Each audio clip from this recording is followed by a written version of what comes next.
Welcome to the Biblical Perspectives for Leadership podcast, where timeless biblical truths meet modern leadership. We are thrilled to have you join us on this journey of exploring how biblical principles can guide us in leading with wisdom, integrity, and purpose. Whether you're leading in the church, your workplace, or your community, this podcast is designed to inspire, challenge, and equip you for the road ahead.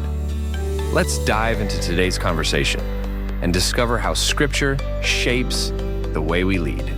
Welcome back to Biblical Perspectives for Leadership. It is great to be back in the studio. Today, we are doing something a little different. Usually when we talk about Moses, we go for the absolute greatest hits. The big ones, yeah. We talk about the burning bush, the 10 plagues, or the parting of the Red Sea. You know, the blockbuster moments. For sure. But looking at the research and notes we have today, we are zooming in on a very specific, often overlooked transition period. We are looking for a blueprint in the waiting room, so to speak. That is a great way to put it. We are analyzing the material titled The Mosaic Blueprint, Leading Through Predefined Outcomes. And you're right, we aren't retelling the whole Sunday school story. We are looking at a specific high-pressure window in Exodus chapter 11. Okay, so just to orient the listener, because I think most people know the general Prince of Egypt story, where exactly does Exodus chapter 11 fall in the timeline? So context is everything here. This is the absolute breaking point. Moses has been in a diplomatic standoff with Pharaoh for weeks, maybe even months. Right. There have been 9 plagues already. Blood, frogs, darkness, the works. The economy of Egypt is just cratering. But Pharaoh hasn't budged. Nothing's work. Negotiations have failed. Diplomacy has failed. So it's a stalemate. It feels like a stalemate, but it's actually the end of the line. Yeah. God is about to unleash the final plague, the death of the firstborn. The outcome is already decided. They are leaving. The text tells us they are leaving, but they haven't left yet. And that's the tension I want to explore in this deep dive, because it's easy to lead when you're in the middle of the action. But how do you lead when the decision has been made, the outcome is set, but you still have to physically move people from point A to point B? Exactly. The die is cast, but the movement hasn't happened. This is where leadership shifts from, say, strategy to execution. And we found 7 specific principles in just the first 9 verses of Exodus chapter 11 that map out exactly how to handle that transition. Let's get into it. We are starting right at the top, Exodus chapter 11, verse 1. What is the first move a leader makes when the clock is ticking? Okay, so the first principle is clarity. If you look at the text, the Lord speaks to Moses. He doesn't offer a vague hope or a hang in there. No ambiguity. 0. He says specifically, I will bring one more plague upon Pharaoh and upon Egypt. Afterward, he will let you go from here. One more. That is remarkably specific. It is. And then he adds, when he lets you go, he will drive you away completely. So there's a defined event, one more plague, and a defined result. Total expulsion. I have to pause here because this feels like the opposite of how most modern organizations function during a crisis. Oh, absolutely. I feel like the default mode today is managed ambiguity. You know, the CEO says, we're monitoring the situation, or we'll see how Q4 shakes out. We think we're buying flexibility, right? We think we are protecting people by keeping it vague. We call it being agile. But in a high-stress transition, ambiguity is poison. Why is that? Why can't we just keep our options open? Because your team is already dealing with external chaos. If the internal leadership is also vague, anxiety just skyrockets. It makes sense. Effective leaders reduce uncertainty. In this verse, God doesn't say, maybe we leave soon. He says, one more event, then we are out. He names the phase. So the takeaway isn't that you need to be a prophet and know the future. It's that you need to define the immediate next step. Clearly. Precisely. Stop leading with, we'll see. If you know the project is ending, say we have 2 weeks left. If you know the budget is cut, say the budget is cut. You just have to name the phase you are in. You cannot mobilize people toward a fuzzy target. Okay, so we have clarity. We know we are leaving. But then we hit Exodus chapter 11, verse 2. And honestly, looking at the notes, this instruction seems weird. It does seem like a detour, doesn't it? It feels like a distraction from the main mission. It does. The instruction in Exodus chapter 11, verse 2 is, speak now in the hearing of the people that they ask every man of his neighbor and every woman of her neighbor for silver and gold jewelry. So go borrow money from the Egyptians. Essentially, yes. But look at the logic. They are about to leave slavery to go into the wilderness. They don't need jewelry for fashion. They aren't going to a gala. Right. They need capital. Liquid assets. They need liquid assets. This is what we call building the runway. This is all about capitalizing on the transition before the transition happens. This really challenges the burn the boats mentality we hear about in motivational speeches. It does. This saying, before you burn the boat, make sure you unloaded the cargo. That is a great way to put it. A short-sighted leader is just obsessed with the escape, get me out of this job, or launch the product. A strategic leader is thinking, how do we survive the week after the launch?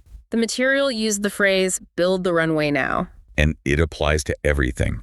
If you know you're going to quit your job in 3 months to start a business, you don't wait until your last day to download your contacts or save cash. You do it now. You do it now.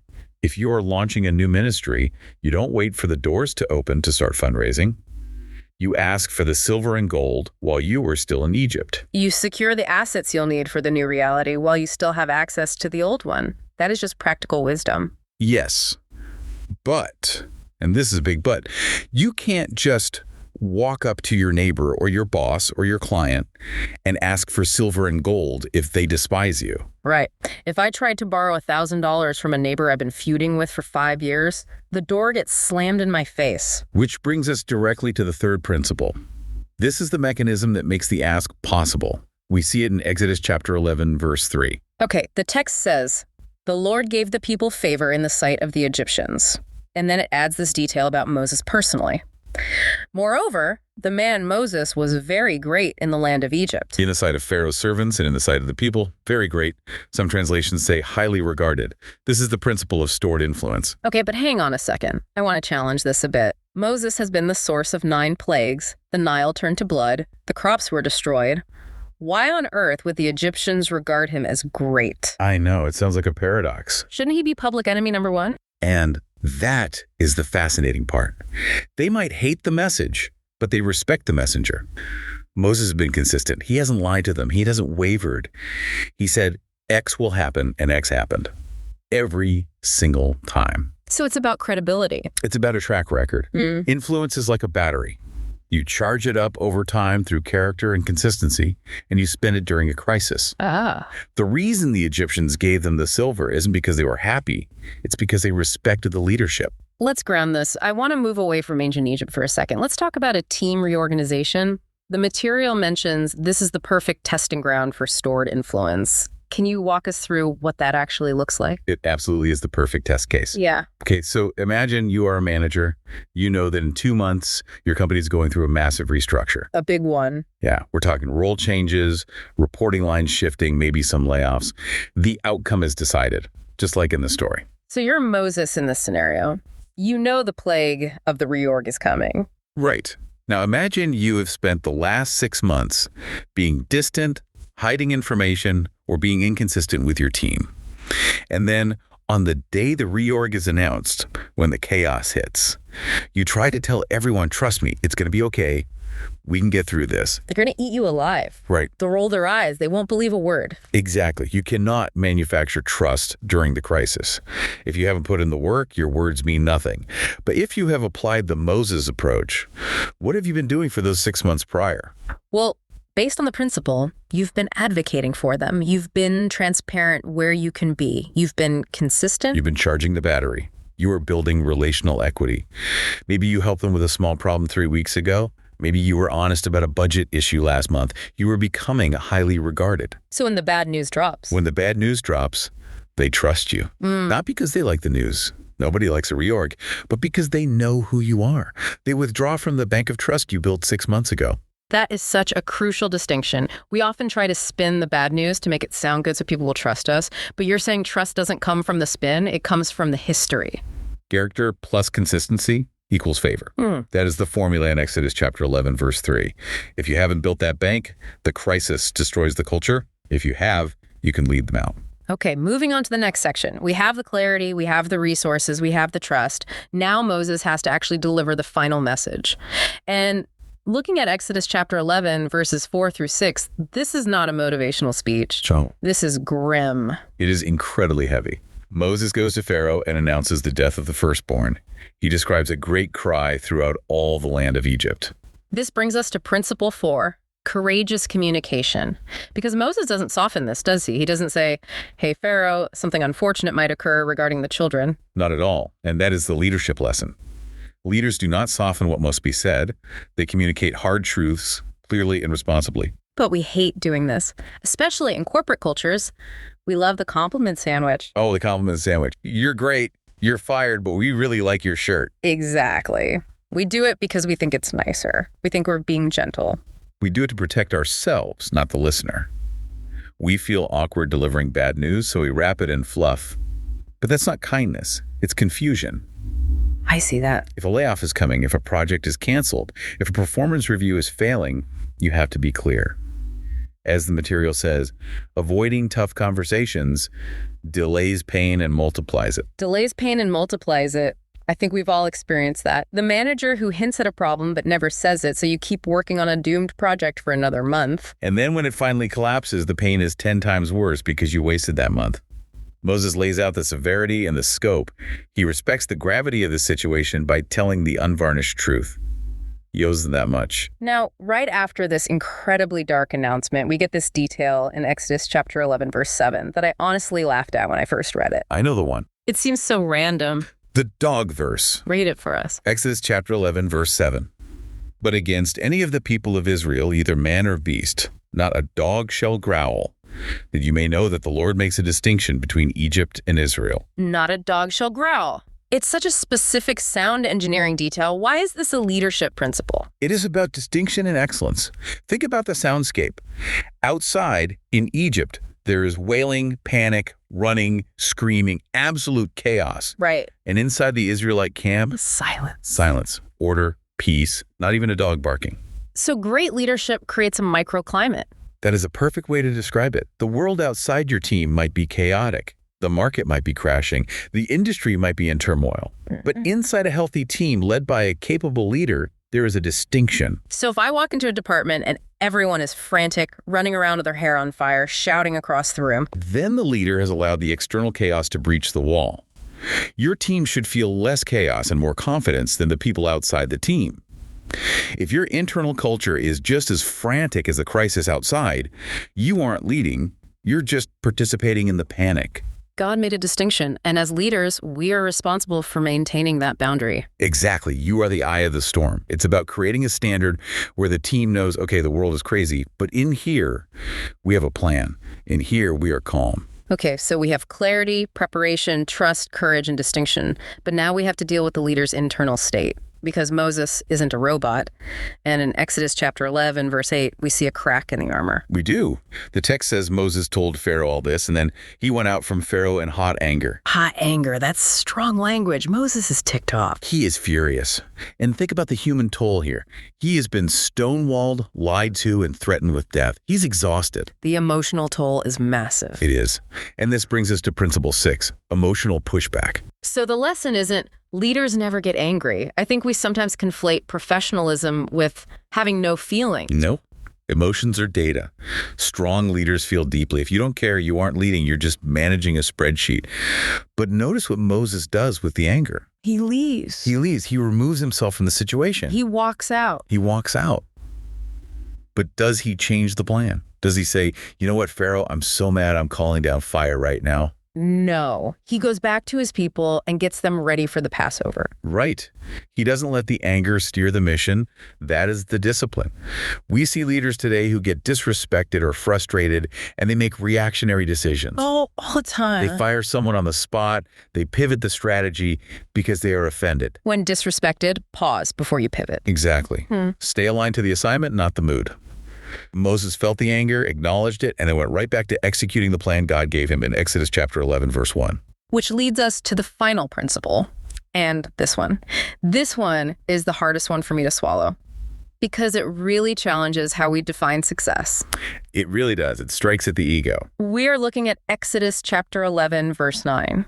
The verse reads, Then the Lord said to Moses, Pharaoh will not listen to you, that my wonders may be multiplied in the land of Egypt. Pharaoh will not listen to you. God tells Moses up front, you are going to go in there, you are going to be faithful, you are going to communicate clearly. And the guy's still going to say no. And this is principle 7, leading the unchanging heart.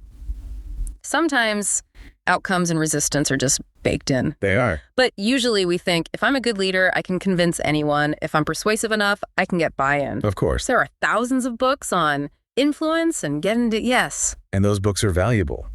But they create a trap. We start to measure our leadership solely by immediate buy-in.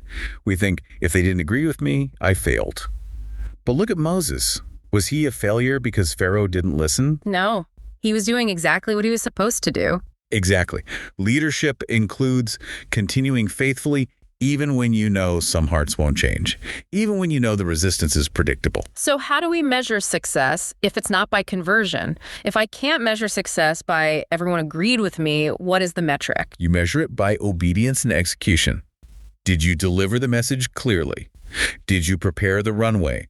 Did you build the trust? Did you maintain the standard of distinction? If you did those things, you led well, regardless of how the pharaohs in your life responded. That is incredibly freeing. It really takes the weight of the world off your shoulders. You are responsible for the output, not necessarily the reception. It changes the game. It allows you to lead with conviction rather than just trying to win a popularity contest. So let's bring this all together. We've walked through just 9 verses in Exodus chapter 11, but we've pulled out a complete management framework. It really is a comprehensive blueprint. We started with clarity, naming the goal, and timeline explicitly, no vagueness. That was Exodus chapter 11, verse 1. Right.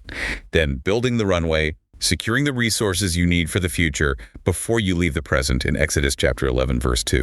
And we talked about the bank of trust, that stored influence in Exodus chapter 11, verse 3, that you only get from character and consistency. And then the hard stuff.